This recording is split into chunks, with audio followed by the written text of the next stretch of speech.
Olá, sejam bem-vindos novamente ao podcast Frequência Académica. Hoje é um dia muito especial, vamos estar a celebrar um ano que faz este podcast aqui no ISEC Lisboa. O meu nome é Natalina Machado, eu estou no segundo ano da licenciatura de Comunicação Global. Olá, eu sou o Rafael Lourenço e também sou aluno do segundo ano da licenciatura de Comunicação Global. Olá, eu sou a Samara Silva e também sou aluna do segundo ano de licenciatura de Comunicação Global. Nós fomos convidados, como que um desafio, a sermos nós os apresentadores neste momento tão especial que é este ano de aniversário da Frequência Académica, e connosco vamos ter os criadores deste projeto.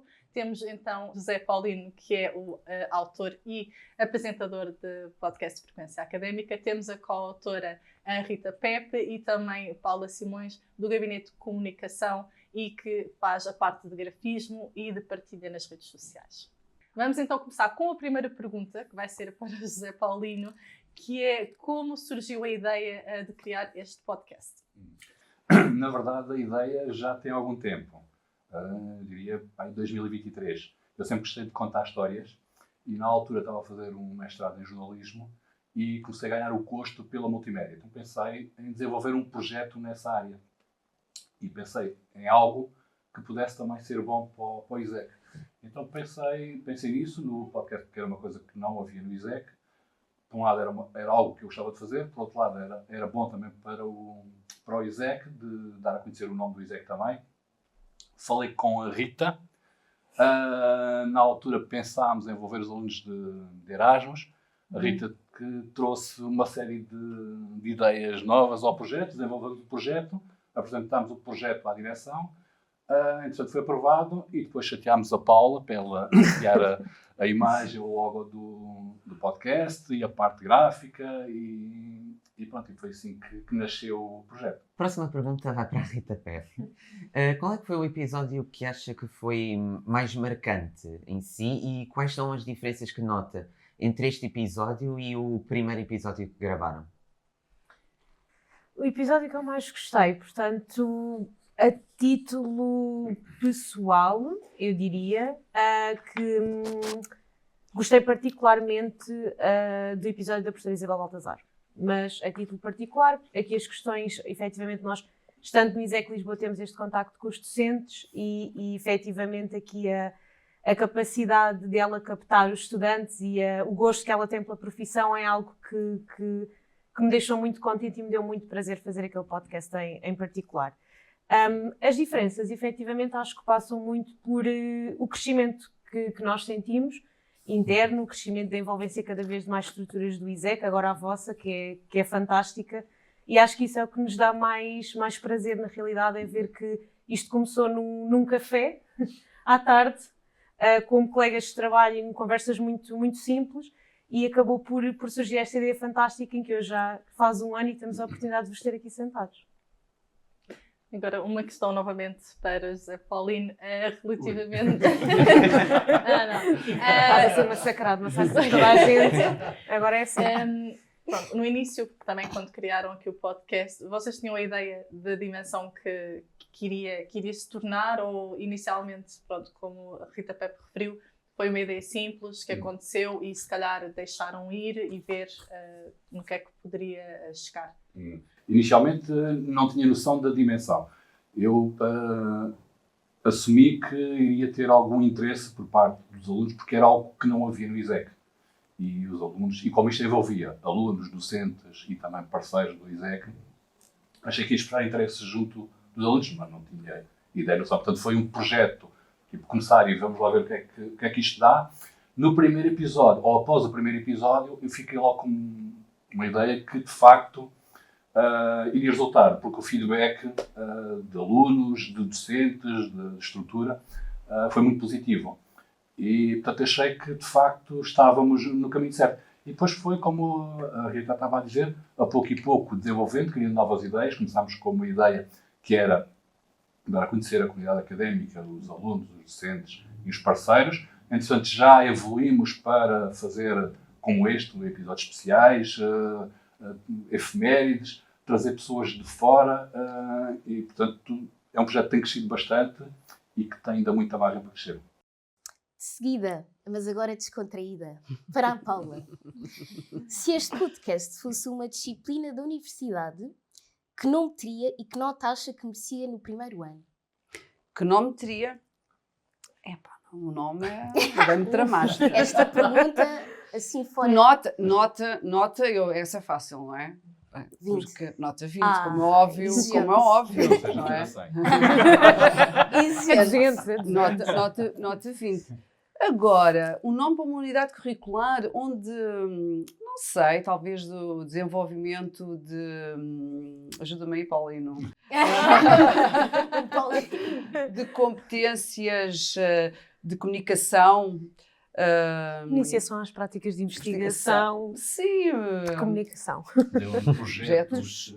Sim, o desenvolvimento de projetos. Já pensaram? Isto poderia ser, se calhar, uma cadeira interessante para os alunos de comunicação, podcast. Podia. Já tivemos uma reunião também precisamente com a coordenação de comunicação global, precisamente para envolver os alunos mais no projeto. E no sentido até que, imagina, o último episódio desse ano letivo fossem os alunos a fazer tudo. Ou seja, a convidar as pessoas, eles a terem a ideia de convidar quem os quisessem, fazer o guião como vocês fizeram, fazerem tudo. Fazer os contactos, que acho que é super importante então para quem segue este caminho, que às vezes parece uma coisa fácil, às vezes não é assim tão fácil, falar com as pessoas, convencê-las a aceitar, convencê-las do vosso sentido, claro, e fazerem, portanto, de facto, a incluir isso no plano de estudos da licenciatura. E acho que também ajudava muito, principalmente aos alunos que são envergonhados, não é?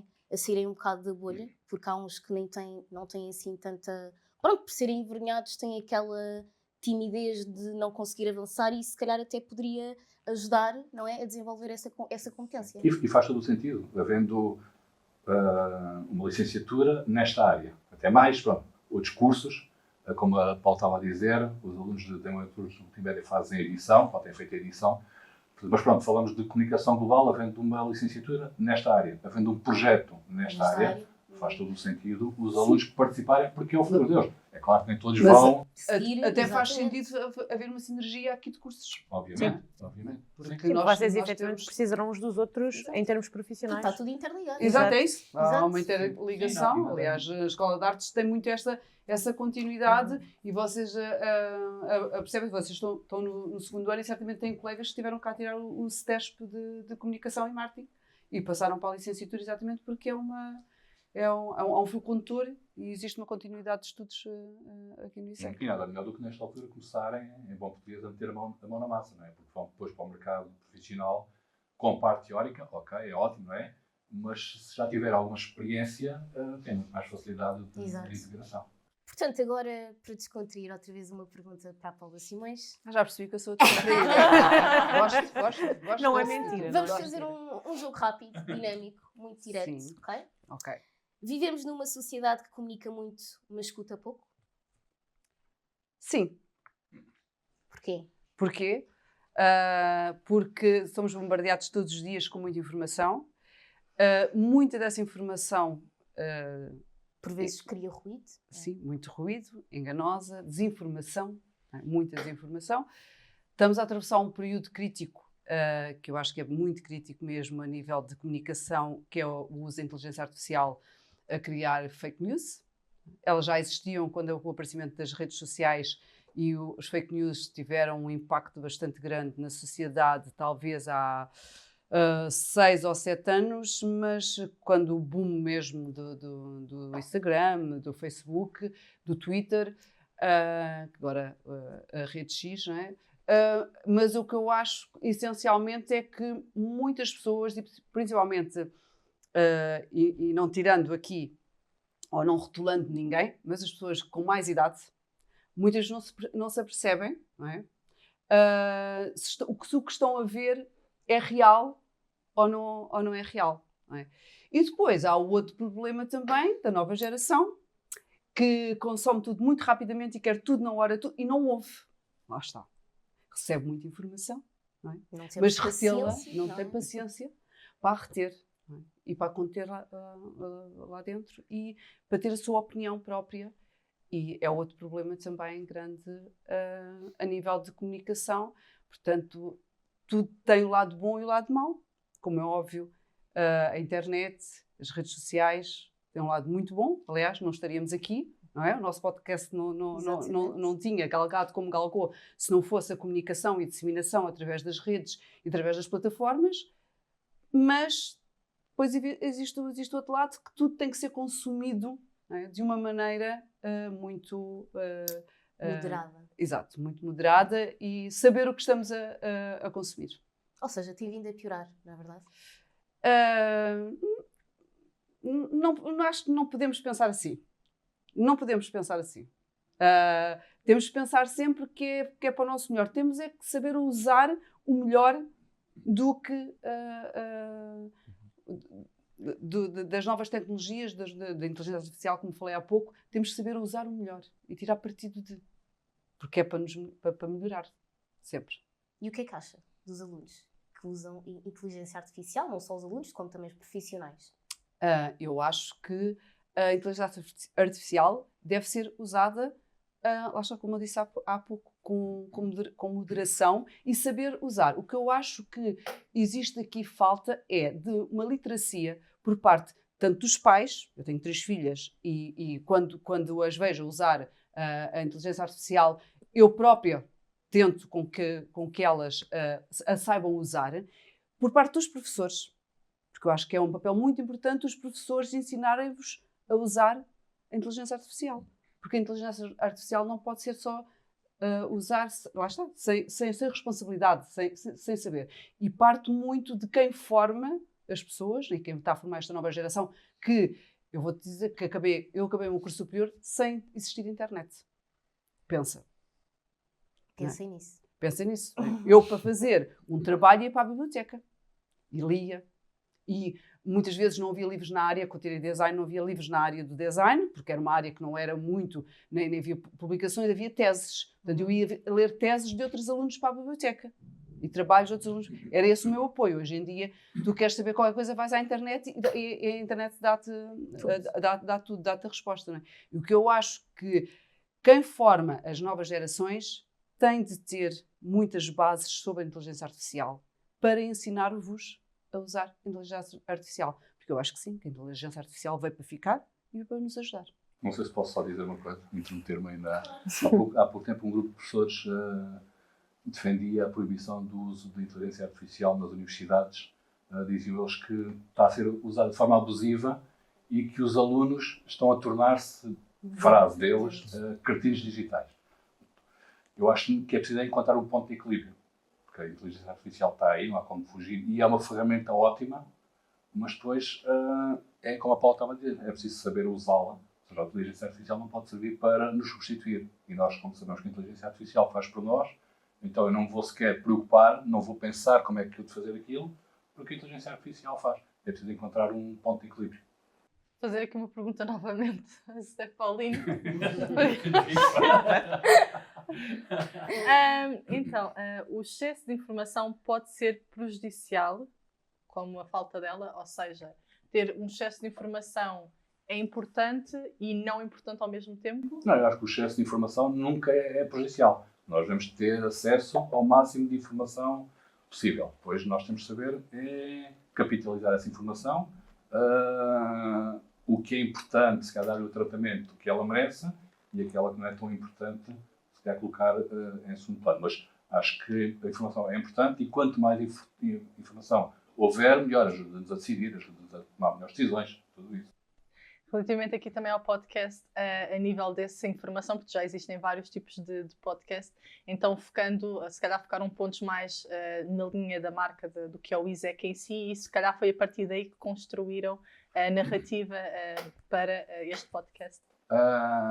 Sendo um podcast do ISEC Lisboa, tem que estar obrigatoriamente associado ao ISEC Lisboa. No entanto, pensámos sempre fazer algo diferente, ou seja, eu e a Rita ouvimos vários podcasts de várias universidades, exatamente, e uma coisa que eu não gosto nada é, por um lado, episódios muito extensos, por outro lado, chatos.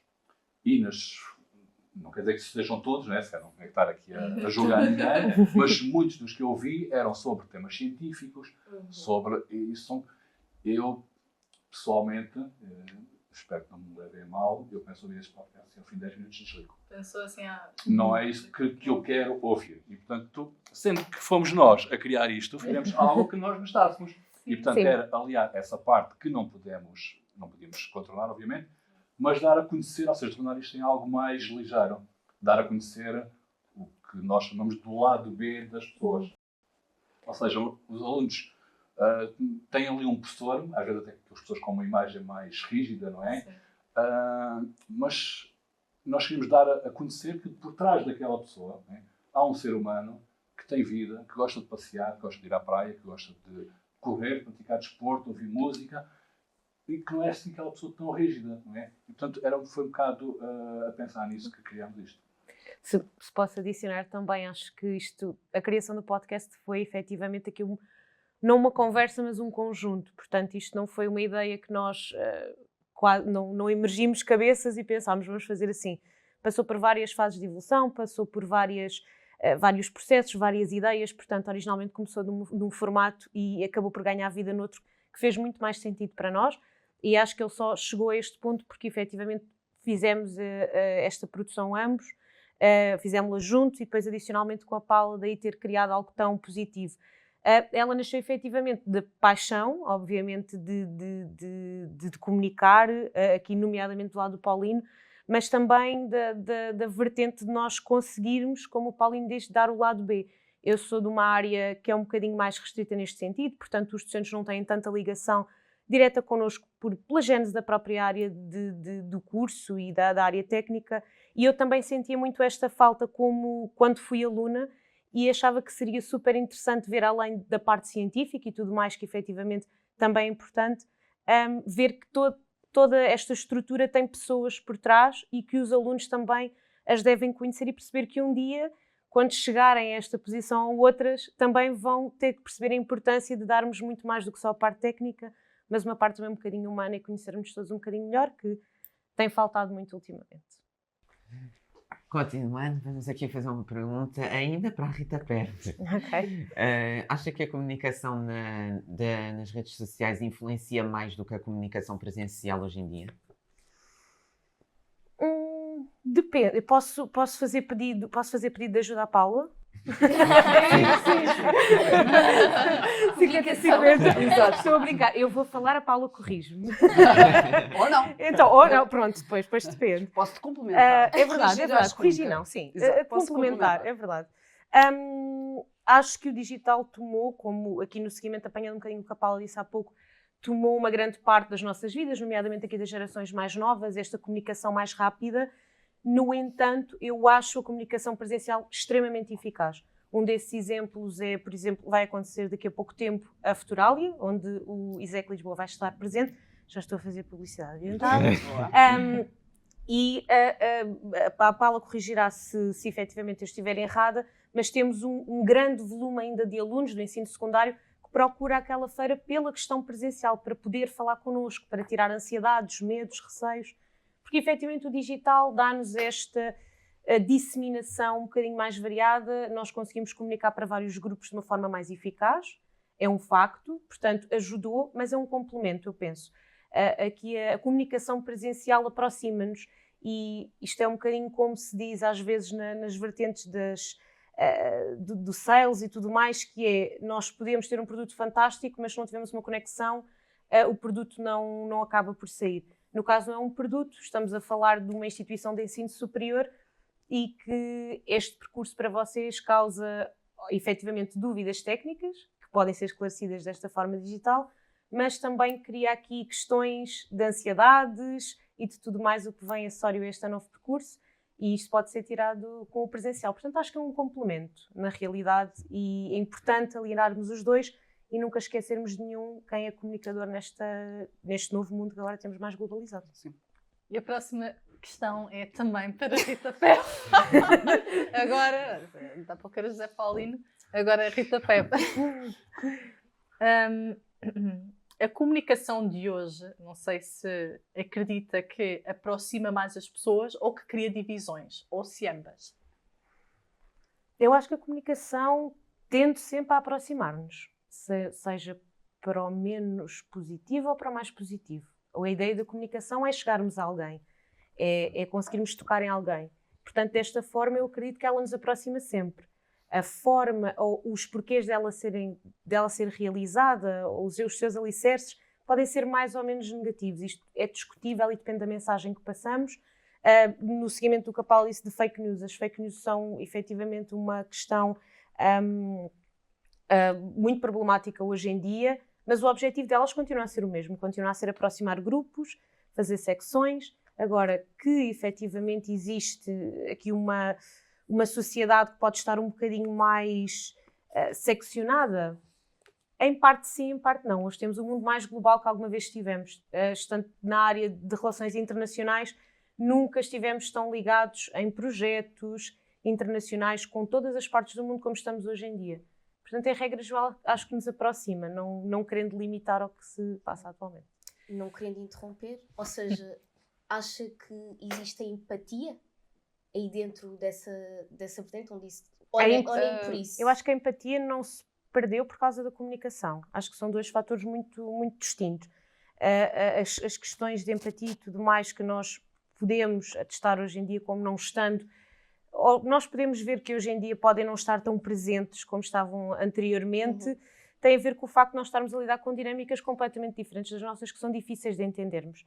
E às vezes a empatia é muito mais fácil de ter quando o assunto nos toca a nós ou quando nos é próximo. Exato. Portanto, isto é uma aprendizagem, como a Paula disse, é uma aprendizagem, as redes sociais, o AI, mas é uma aprendizagem a globalização, lidarmos com realidades tão diferentes das nossas e aprendermos e trabalharmos esta empatia à distância. Portanto, em última análise, eu acho que a comunicação trouxe-nos sempre algo extremamente mais positivo do que negativo, em última instância. Isso sim, sem dúvida. Isso Sim. Não há dúvidas. Agora, Paulo Simões. Acha que as redes sociais deram mais voz às pessoas ou aumentam mais a desinformação que as pessoas têm hoje em dia? Ambas, pronto, deram mais voz às pessoas, claro que sim. Tudo como eu disse há pouco, toda a evolução, não é, que houve nos últimos anos deu voz ao mais pequeno. E depois há aqui um problema das vozes, não é? Porque dá voz, e agora, por exemplo, podemos falar que vimos de umas eleições para a presidência, não é? E onde as redes sociais foram muito, muito importantes para chegar aos jovens, e onde cada vez mais os candidatos e os políticos alguma vez pensaram na sua vida, não é? Fazer campanhas através de TikToks, redes sociais, de Instagrams, e hoje em dia tem que ir por lá, porque é por lá que conseguem comunicar e são as redes sociais que lhe dão voz junto às gerações como a vossa, que não vê o telejornal, que não vê o direito de antena. Aliás, este ano, pela primeira vez ouvi nas rádios como RFM, como a Comercial, o direito de antena dos políticos da sua campanha. Portanto, sem dúvida que as redes sociais dão voz desde a pessoa mais insignificante que criou o grupo como por exemplo na minha zona do Algés acontece. Por não ferrem pessoas. Exatamente. Que dá voz às pessoas que veem problemas e dizem aconteceu em Algés. O que é que está... Pronto, dá voz a essas pessoas como dá voz àquelas pessoas que são super importantes em Portugal e que querem passar uma mensagem e que querem ir por aí.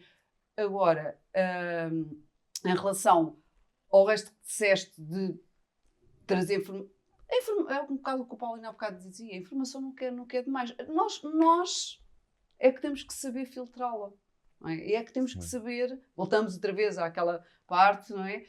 Temos de estar ensinados, temos que ter atenção, os vossos pais, os vossos professores. Eu, no meu caso, cada vez mais tenho que estar atenta.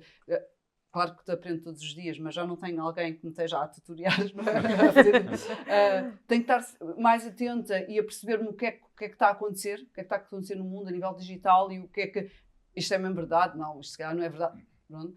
E temos de ter essa preocupação. Mas, sem dúvida, vai dar voz. Sem dúvida. Agora, para o Paulinho. Os podcasts podem ser uma alternativa credível aos meios de comunicação tradicionais? eu não diria alternativa, pode ser um complemento. Os meios tradicionais vão sempre existir, com maior ou menor impacto. Veja o caso dos jornais, por exemplo. E eu vim dos jornais, portanto, notei bem essa diferença.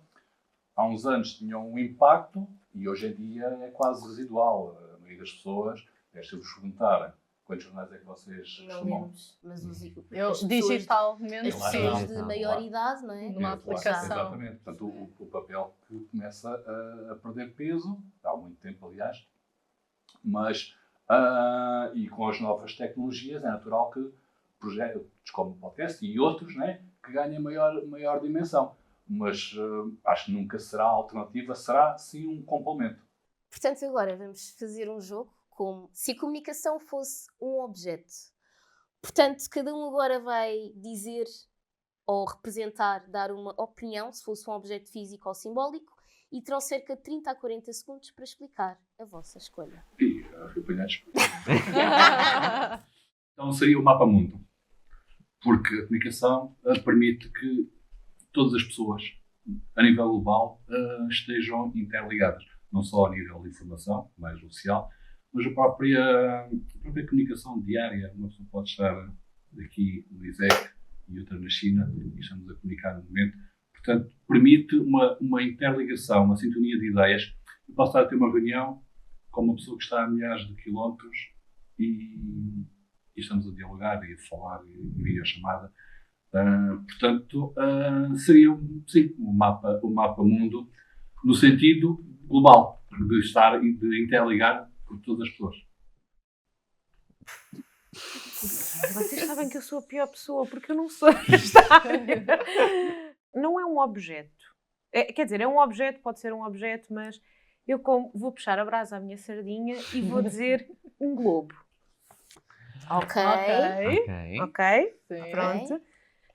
Porquê? Primeiro porque eu acho que a comunicação é o primeiro e grande impulsionador desta globalização que nós temos hoje em dia. Foi o que nos possibilitou conhecer, foi o que mais me fez crescer como pessoa, profissional, tudo.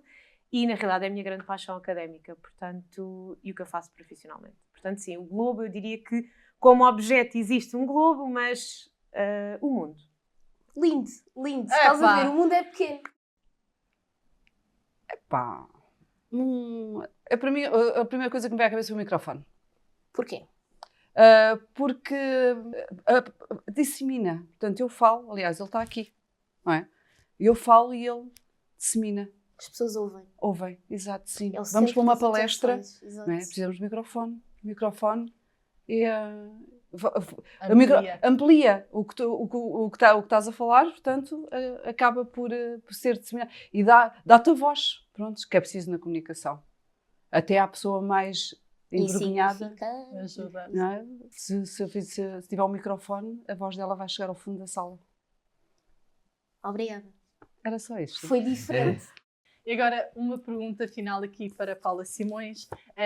Também já falámos um bocadinho do podcast, daquilo que estavam expectantes ou não no início da criação. O que, a nível de progressão, o que é que vocês conseguiram atingir? Se conseguiram ter alguma visualização daquilo que conseguiram? As pessoas conseguiram chegar a algum número de pessoas? Ou... Sim, temos sim. Aliás, na nossa área, e eu como responsável da comunicação do ISEC Lisboa, tenho sempre que chegar ao final do ano e apresentar as métricas à direção de todas as nossas ações que fazemos de comunicação. E o podcast, pronto, está incluído numa ação de comunicação e nós lemos essas métricas. Na primeira temporada, os 19 episódios que fizemos atingiram mais de 5.000 reproduções. Portanto, mais de 5.000 pessoas viram os 19 episódios num todo, que atingiram mais de 800 horas de consumo. Portanto, eu acho que isto é assim, e era o que há pouco a Rita estava a dizer, nós não estávamos à espera de ter um alcance tão grande. O nosso podcast está no Spotify, em vídeo, e está no YouTube também.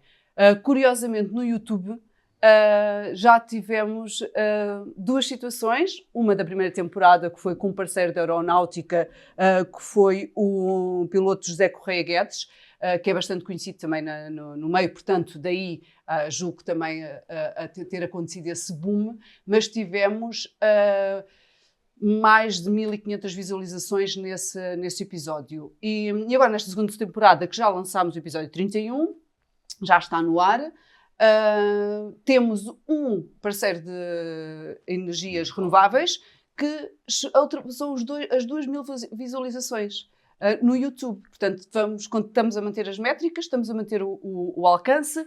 Também, a nível de Spotify, nos podcasts ficámos entre os 15% de videocasts mais vistos do ano. Tipo, somos só o ISEC Lisboa e o podcast de Frequência Académica. Incrível. Mas também não queria deixar de dizer que isto tudo só é possível, não é? Por eles os dois tiveram esta ideia, não é? Eu que lhes dei conversa, não é? Criei a imagem gráfica e que pus a minha equipa de comunicação, não é? E de multimédia a trabalhar, como temos ali o Ricardo que está atrás da câmara, aqui connosco. Temos alguns alunos de multimédia que também que de vez em quando nos ajudam. Temos o Daniel Carvalho, que faz parte da informática, mas que tem sido sempre, desde o número 1, um apoio também fundamental. E o resto da equipa de comunicação, que tem sido sempre excelente e que tem levado este desafio, e espero que continuemos a estar a vossa expectativa, devemos corresponder à vossa expectativa e conseguirmos levar o podcast de Frequência Académica o mais longe possível. Era o que eu estava a dizer há bocado, que pelo menos para mim já superou expectativas, embora eu acho que ainda tem muita margem para continuar a crescer. E além de, assim por baixo, tudo o que dissestes, acrescentaria também os convidados, porque isto sem eles não se faz. A Samara já esteve aqui, e é fundamental a disposição deles, o convívio, tudo isto para também, porque se for uma coisa chata, as pessoas, ok, podem ver o primeiro, mas depois a seguir vão deixar de ver. E, portanto, é importante manter o ritmo, e eles é que fazem, na verdade, eles é que fazem isto. E chegamos ao fim deste episódio tão especial. Obrigada a vocês por existirem desse lado e também obrigada aos nossos convidados por partilharem histórias que significam muito. E fiquem aí desse lado para mais episódios. Obrigada à Frequência Académica e ao ISEC Lisboa.